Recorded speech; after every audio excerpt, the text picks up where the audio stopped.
आप देख रहे हैं बेनिफिट टीवी। वार्ड सचिव की समस्या के बारे में बताइए।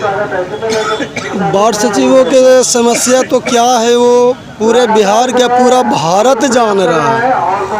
सरकार तक कानून तक नहीं पहुंच पा रही आपकी समस्या। सरकार के कान तक पहुंच नहीं पा रहा है या सरकार के कान के चदरा भरा हुआ है। अब ये देखना यह है कि चादरा हम लोगों को साफ करना पड़ेगा या खुद से साफ कर करके हम लोगों के जो मांग है उस पर विचार करेंगे। आप रहते रहते उग्र हो जाते हैं क्या? इस बार भी ऐसा क्या, उग्र तो हम लोग कभी नहीं हुए हैं। कोई प्रमाण कहीं से मिलता है कि हम लोग उग्र हुए हैं तो वो हम पर कानूनी कार्रवाई करके अपना जो भी प्रोसेस होता है वो क्यों नहीं कर रहे हैं। कहाँ हम उग्र हुए हैं? उग्र हुए हैं तो बिहार सरकार के प्रशासन व्यवस्था में कमजोरी है। यदि हम उग्र हुए तो हमको अरेस्ट क्यों नहीं किया? अरेस्ट नहीं किया इसका मतलब हम उग्र नहीं हुए। प्रशासन उग्र हुआ है। प्रशासन जबरदस्ती हमें हटाया है, हटाने का प्रयास किया है। अभी भी हम कह रहे हैं हम लोग के बहुत बड़ा मांग नहीं है, एक छोटा सा मांग है। जो आप हम लोगों से वादा किए हैं वो अपने वादा पूरा कर दीजिए, हम लोग घरे चले जाएंगे। यदि आपको अपने वादा को पूरा करने में समय लगता है तो हम लोग आपको मौका देते हैं। जब तक के हम लोग का सिर्फ लेटर निरस्त कर दीजिए, लेटर निरस्त कर दीजिए। जो एक तानाशाही पंचायती राज निदेशक है डॉक्टर रंजीत कुमार सिंह, इसके द्वारा निकाला गया था 13/12/2021 का, जिसका पत्रांक संख्या है 7219। इसको निरस्त किया जाए और हम लोग घर जाएंगे। नहीं जब तक लेटर निरस्त होगा तब हम लोग अपना जीवित शरीर घर को नहीं लेकर जाएंगे।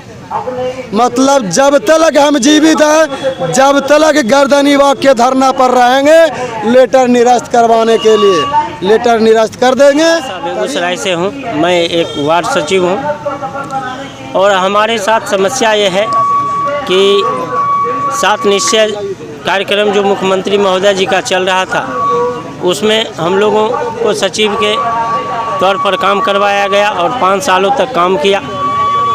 13 दिन जो कि सरकार की नियमावली कहती है या सरकार कहती है कि आपका कार्यकाल 2 वर्षों का था।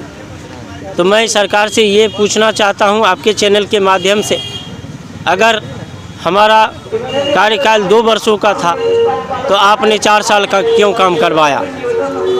और संविधान में ऐसा कहीं नहीं है कि बेगारी करना। हम लोगों को कोई भी सहयोग राशि के तौर पर मानदेय भत्ता के रूप में कोई भी नहीं राशि का सहयोग मिला। इसी बीच 13 दिसंबर 2021 को पंचायती राज विभाग के डायरेक्टर डॉक्टर रंजीत कुमार सिंह के माध्यम से एक लेटर निर्गत किया जाता है जिसका पत्रांक संख्या 7219 है। उसको हम लोग निरस्त करवाने के लिए यहाँ बैठे हुए हैं। वो लेटर सरकार निरस्त कर दे तब हम लोग धरना को ख़त्म करेंगे, अन्यथा हम लोग धरना के साथ साथ अभी तो हम अनिश्चितकालीन धरना पर हैं। इसके बाद जो है हम लोगों का आमरण अनशन होगा, आत्मदाह करेंगे। अगर उससे भी सरकार नहीं मानती है तो मैं इस खुले मंच से आपके चैनल के माध्यम से कहना चाहता हूं सरकार को, अगर वार्ड सचिव नहीं हम लोगों का पद सुरक्षित नहीं रहता है तो आगे आगामी 2024 और 25 का इलेक्शन जो है उसमें आप लोगों के विपक्ष में हम लोग काम करेंगे।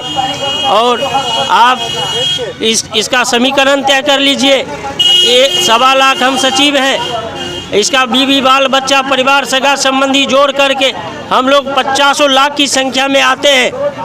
तो अगर एक 50 लाख की संख्या में वोट आपका इधर उधर राजनीतिक समीकरण के माध्यम से बताना चाह रहे हैं, अगर हो जाता है तो सरकार कहाँ टिकेगी। इसलिए मैं हाथ जोड़ के विनती करता हूँ, निवेदन करता हूँ। वर्तमान में महागठबंधन की सरकार है, हमसे वादा भी किए थे इसी गर्दनी बाग के धरती पर माननीय उप मुख्यमंत्री महोदय तेजस्वी यादव जी कि अगर हमारी सरकार बनती है तो आप लोगों को उचित के साथ उचित न्याय किया जाएगा, आपको अस्थायी किया जाएगा। तो मैं उन्हीं के बातों को याद दिलाने के लिए यहाँ बैठे हैं। जब तक उन्हें याद नहीं आ जाता है, हमारी मांग को पूरा नहीं कर देते हैं, तब तक हम लोग यहाँ पर जमे रहेंगे।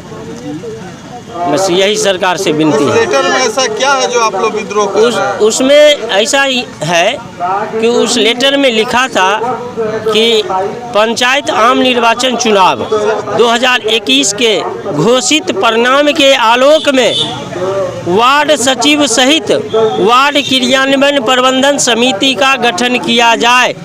इससे ये साबित होता है कि पुराने वार्ड सचिव को हटा करके नए वार्ड सचिवों का लाने का काम किए हैं और लगभग पूरे प्रदेश में 30 से 40% वार्ड सचिव का चयन भी किया जा चुका है।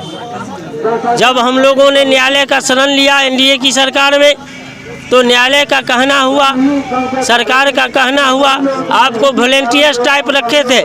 मैं सरकार से ये पूछना चाहता हूँ, अगर हम वॉलंटियर्स टाइप थे, वार्ड सचिव वॉलंटियर्स टाइप था, तो ये खाता का संचालन कैसे हुआ? वित्तीय व्यवस्था आपने क्यों दिया? वॉलंटियर्स का ये पावर नहीं होता है। आप कहीं भी संविधान उल्टा करके देख लीजिए। वॉलंटियर्स मीन्स 6 महीना, साल भर, 2 महीना काम करना, ना कि 5 साल काम करना। और यहाँ तक कि वित्तीय व्यवस्था हमने हमारे अंदर क्यों दिए आप? हमारे वार्ड अध्यक्ष और वार्ड सचिव के संयुक्त हस्ताक्षर से जो है पैसा निकासी होता था, लेन देन का काम होता था। और आप कहते हैं वॉलंटियर टाइप, और सरकार का ये कहना है कि आप जो हैं वॉलंटियर्स भी हैं और आप सेलेक्टेड नहीं हैं। तो मैं उनसे ये भी पूछना चाहता हूँ, अगर हम सेलेक्टेड नहीं हैं, इलेक्टेड नहीं हैं, तो आखिर हैं क्या?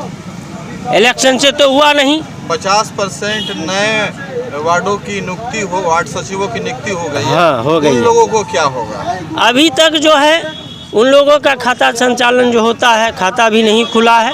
बहुत जगह हम लोगों पर दबाव बनाया जा रहा है कि आप रिजाइन दीजिए, आप लिखित रूप से दीजिए कि हम इस पद को छोड़ रहे हैं। तो आप अगर वॉलंटियर्स टाइप रखते हैं, 72-19 रिजाइन देने का दबाव कौन लोग दे रहे हैं? वहाँ मुखिया सरपंच के द्वारा आता है कि हम लोग का काम बाधित हो रहा है। आप पंचायत सचिव के द्वारा लेखापाल वगैरह जो है उनके माध्यम से आप लिखित रूप में दे दीजिए और सारा डॉक्यूमेंट्स हमको जमा कीजिए। नया सचिव जो चयनित हुआ है उसको हम जो कार्यभार सौंपेंगे। तो मैं उनसे ये पूछना चाहता हूँ कि अगर हम इलेक्शन से नहीं हैं, सिलेक्शन से नहीं हैं, वॉलंटियर से हैं, तो रिजाइन किस बात की? तो आप हम लोगों के साथ जो है नाइंसाफ़ी कर रहे हैं, हम लोगों को बरगला रहे हैं। कहीं न कहीं सरकार का ये तानाशाही है जो हम लोगों को झेलना पड़ रहा है, जिसका नतीजा ये है कि हम लोग अभी रोड पर हैं। हो न हो कल के डेट में अभी हम हैं, कल बीवी बाल बच्चे भी रोड पर आ जाएंगे। जो हमारे जब पति पापा जब रोड पर हैं तो हम लोग कहाँ जाएंगे, क्या करेंगे? वो भी आ जाएंगे। सरकार से क्या मांग करना चाहेंगे? बस हम इतना मांग करना चाहते हैं, पंचायती राज विभाग के निदेशक डॉक्टर रंजीत कुमार जी जो पत्र जारी किए हैं, जिसका पत्रांक संख्या 7219 है, उसको निरस्त करते हुए पुनः हम सचिवों को अपना मान सम्मान और पद को लौटाने का काम करें। बस यही मांग है मेरा। आप देख रहे हैं बेनिफिट टीवी।